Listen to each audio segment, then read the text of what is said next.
তো এই তৃতীয় প্রশ্ন ছিল যে ভগবান কি কি অবতার গ্রহণ করেছেন।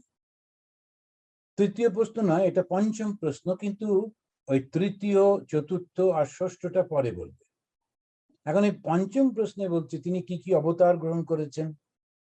তার উত্তরে উনি বলছেন যে জগৃহে পৌরসম রূপম ভগবান মহদাদিভিঃ সম্ভূতম ষোড়শ কলম আদৌ লোক সৃজক্ষয়া লোক সৃষক্ষয়া। এই যে লোকের সৃষ্টির জন্য, শ্রী দন্তস্বয় হস্যই, শ্রী শ্রীষক্ষয়া, দন্তস্বয় রি দন্তস্বয় শ্রীষক্ষয়া। এখন সৃষ্টি করছেন কিভাবে? তিনি লোক সৃষ্টি করলেন কেন? ভোগ করবেন বলে। এখন ভগবান তিনি জীব সৃষ্টির ইচ্ছায়, তিনি সৃষ্টি করবেন এই ইচ্ছাতে প্রথমেই মহদাদি তত্ত্ব সৃষ্টি করবেন। প্রথম ইচ্ছা হচ্ছে উনি জীব সৃষ্টি করবেন, কিন্তু জীব সৃষ্টিটা পরে করবেন, আগে তার জন্য বাড়িঘর বানিয়ে দিচ্ছেন। এখানে একটি ছেলে ছিল, আমারই শিষ্য, সে প্রণাম করলেন, কোথায় যাচ্ছ? বললো ইন্ডিয়া যাচ্ছি বিয়ে করতে। বাহ, তো খুব ভালো। তো তুমি তো সেই ছোট্ট একটা ঘরে থাকো, বিয়ে করে তারপরে কি করবে? না, আমি বাড়ি একটা কিনে ফেলেছি। আচ্ছা, যাক, ও আগে একটা বাড়ি কিনে রেখেছে, তারপরে একটা গাড়িও কিনেছে, নতুন গাড়ি আগে ছিল, একটা কিনেছে, সব রেডি টেডি করে বিয়ে করতে যাচ্ছে। এখন ঠিক তেমনি যারা বুদ্ধিমান তাই করে। এখন সৃজিক্ষয়া, তিনি যখন সৃষ্টি ইচ্ছা করলেন তখন কি করলেন? প্রথমে মহৎ তত্ত্বগুলো সৃষ্টি করে দিলেন। এখন যে জীবটা আসবে ও থাকবে কোথায়, করবেটা কি, খাবে কি, কেমন করে বাঁচবে, ভগবান কিন্তু সৃষ্টির আগে ওগুলো সব ঠিকঠাক করে দিচ্ছেন। সেজন্যই উনি বললেন জগৃহে। জগৃহে মানে নিজের ইচ্ছা, কেউ ওনাকে বলেনি এসব করতে, মনে হলো তাই করছেন। পৌরুষম রূপম ভগবান, পুরুষ রূপ ধারণ করলেন। এই পুরুষ রূপটা মানে কি? প্রত্যেকের হৃদয়ের মধ্যে যে চৈতন্য পুরে নিবসতি ইতি পুরুষ, পুরের মধ্যে ভেতরেতে থাকেন বলে ওই পুরুষ। আসলে এই মেল ফিমেল এর একটা নয়, অন্তরের মধ্যে তিনি থাকেন বলে তিনি মহদাদি তত্ত্ব সৃষ্টি করলেন। আর কি করলেন? ষোড়শ কলাম আদৌ, আদৌ সৃষ্টির শুরুতেই এগুলো করে দিচ্ছেন। এই তিনি সূক্ষ্ম সূক্ষ্ম মহত্তত্ত্ব, অহংকার ও পঞ্চ তন্মাত্র, এগুলো আপনারা মোটামুটি জানেন অনেকদিন ধরে যারা বেদান্ত পড়ছেন। মহত্তত্ত্ব হলো, অহংকার তত্ত্ব হলো, আর পঞ্চ তন্মাত্র সৃষ্টি করলেন। তন্মাত্র মানে কি?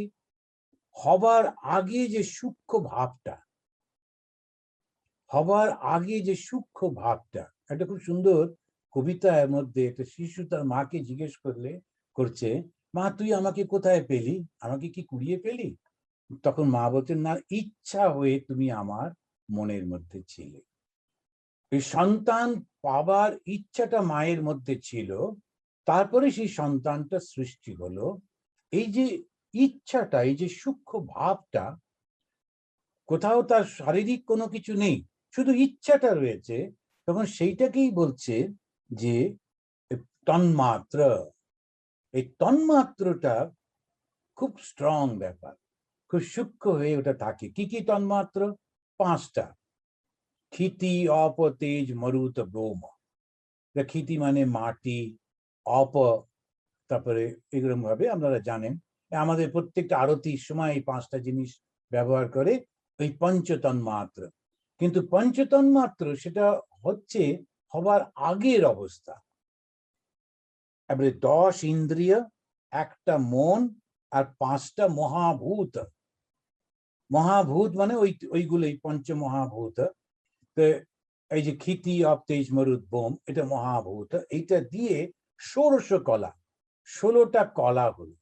দেখবেন এই যখন পুজো হয়, দুর্গা পুজো টুজো, তখন এই ষোড়শ প্রচারে, ষোড়শ প্রচার মানে কি? 16টা উপচার থাকে, 16টা উপচার। তার মধ্যে একটা ধুতি রয়েছে বা একটা বস্ত্র থাকে, তারপরে খাদ্য থাকে, জল থাকে, ফুল থাকে, ধূপ থাকে, তারপরে আলো থাকে, এইসব 16টা বস্তু থাকে। তিনি এই ষোড়শ কলা দিয়ে, এই ষোড়শ প্রচার কেন করা হলো? ষোড়শ কলা ভগবান সৃষ্টি করলেন এই ষোড়শ কলা দিয়ে। ষোড়শ কলাটা কি? 10টা ইন্দ্রিয়, 5টা কর্মেন্দ্রিয়, 5টা জ্ঞানেন্দ্রিয়, তারপরে মন একটা রয়েছে, আর 5টা এই মহাভূত। এই ষোড়শ কলা দিয়ে সৃষ্টি করলেন।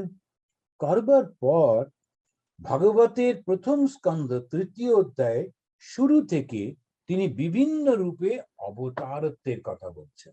তবে এই যে অবতার আর আমরা যে দশাবতার বলি, তার মধ্যে অনেকটা পার্থক্য আছে। এটা অনেক অবতারের কথা বলছে। তো সর্বপ্রথম তিনি কি করলেন? বিশ্বম সৃজাম পতিহি ব্রহ্মা আসিত। এবার তিনি নিজে তো সৃষ্টি করবেন না, তখন তিনি কি করলেন? তিনি নিজেই ব্রহ্মাকে সৃষ্টি করলেন। নারায়ণ স্বয়ং, আমাদের তখন আমরা কল্পনা করি একটা ক্ষীর সমুদ্র।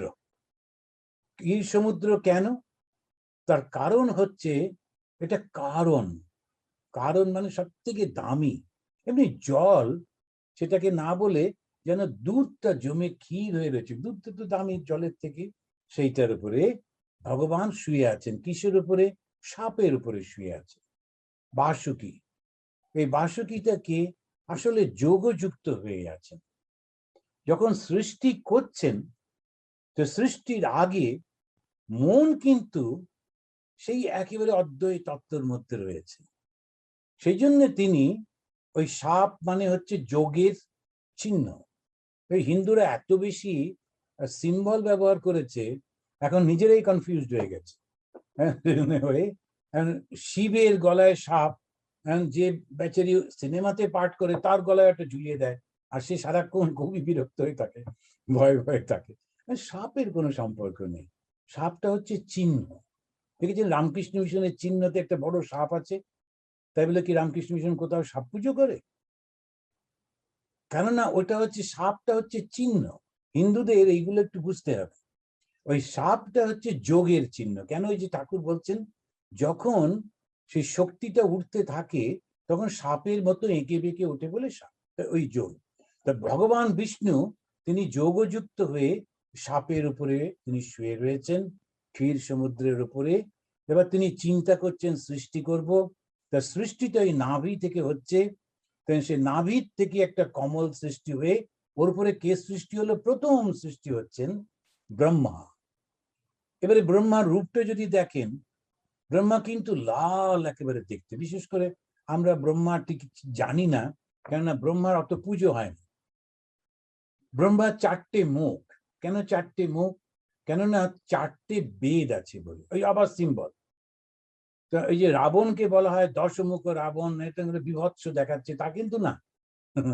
রাবণের, ওকে বলা হচ্ছে দশ মাথা, দশমুণ্ড। কেন দশমুণ্ড? 10টা লোকের বুদ্ধি রাখতো, সেই জন্যে 10টা লোককে একত্রিত করলে যা হবে সেইটা হচ্ছে রাবণ। এত বুদ্ধি ছিল।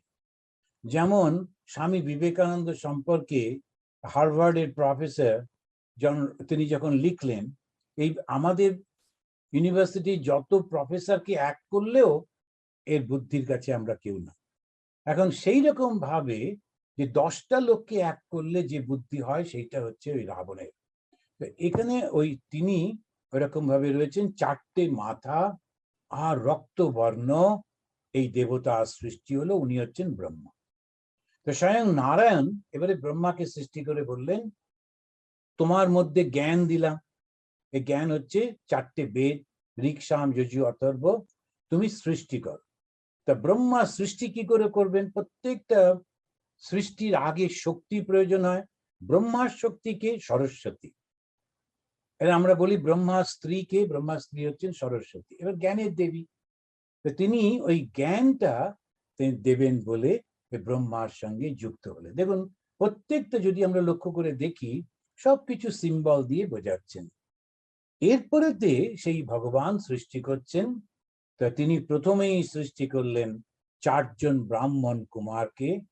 তারা হচ্ছে সনক, সনাতন, সনন্দন আর সনত কুমার।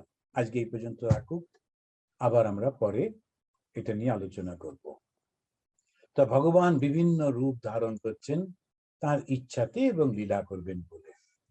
আপনারা সবাই খুব ভালো থাকুন। দুর্গাপুজো আসছে, পুজোতে মায়ের কৃপা, সেই শক্তি কৃপা যেন আপনাদের উপরে থাকে, সুস্থ এবং আনন্দে, এইটাই প্রার্থনা করি। আসুন সবাই মিলে শান্তি 3 বার উচ্চারণ করি। ওম শান্তি হরি ওম।